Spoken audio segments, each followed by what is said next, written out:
Sprayside's starting to show up a little bit. Tonight, we have the pleasure of going into the Speyside region to try the Balvenie.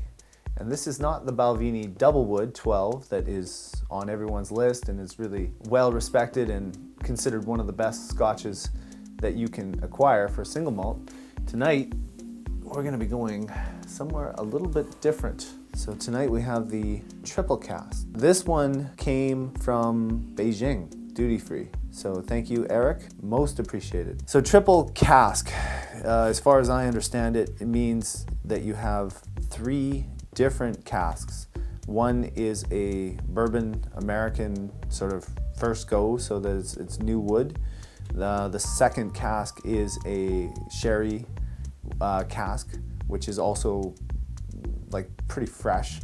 And the third cask is a, used whiskey cask. So something that has taken a number of whiskeys before. It's been some time since I've tried the double wood, but it's natural to compare these two. It's gonna be really neat to try this and try to maybe identify some similarities and some differences. So I think that's kind of what lies before us tonight. 40% by volume. The master distiller's name, Mr. David Stewart, is quite prominently displayed. Here you have sort of almost like a wallpaper feel to it, and it has this off-white that just does, and then when you drop in sort of a more white into it, and that contrast, and you create this coppery, bronzy overlay, it just comes together so nicely. The 3 casks here, triple cask, and then they have a nice explanation. So that's really nice because it ties together their process for this particular whiskey really well, just by adding some simple graphics. Nowhere else will you find a distillery that still grows its own barley, that still malts in its own traditional floor maltings, that still has coopers to tend to all the casks and a coppersmith to tend to the stills. So here we are. Here we see the bottle. To taste notes of dried fruit and oak combined with vanilla and cinnamon. The finish is warm and mellow. A little battle here on the last bit. Oh, the whole thing wants to come off. Well, fair enough. Established 1892. Beautiful wood with just a simple stamp on it. It's a deep color and it has a nice rich tone to it. I would say that's quite beautiful. Coppery gold. Time to take the cork off. Whoa, whoa.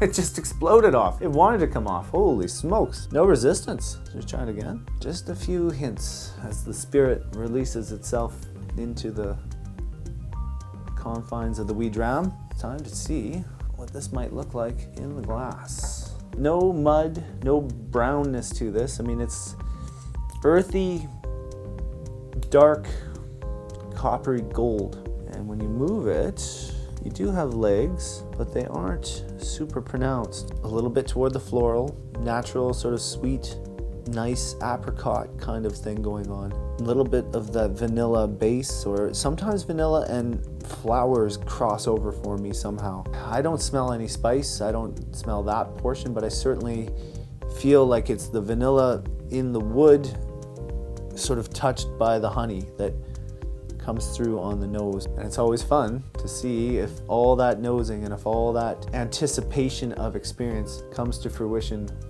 when it comes to the tongue. So cheers. It's quite good. From the first touch on the tongue, you would imagine gold stretches out and it has a nice warmth to it, and it's sort of full. It has a nice full, no intensity or strength, but just a nice full flavor. On the first taste, you certainly taste that honeycomb, that bit.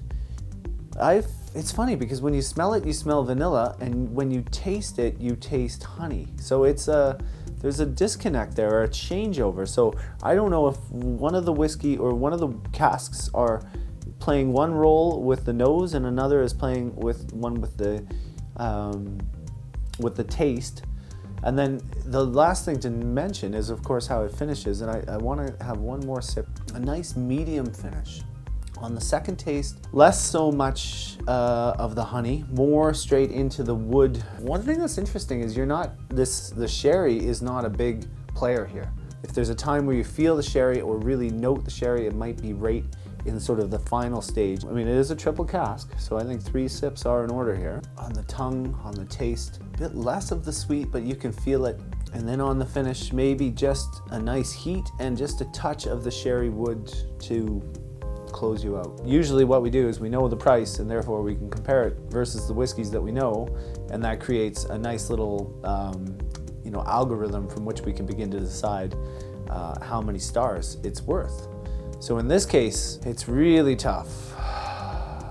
So why would it be a 4? Because there's so much going on in the experience. Maybe it's not as intense and dramatic as some of the whiskeys that we usually drink, but not every whiskey needs to be dramatic and intense. It's important, I think, when you're drinking whiskeys to not write something off simply because it isn't your favorite. So it could be a 4 because of, again, how much it does for you within the realm it is.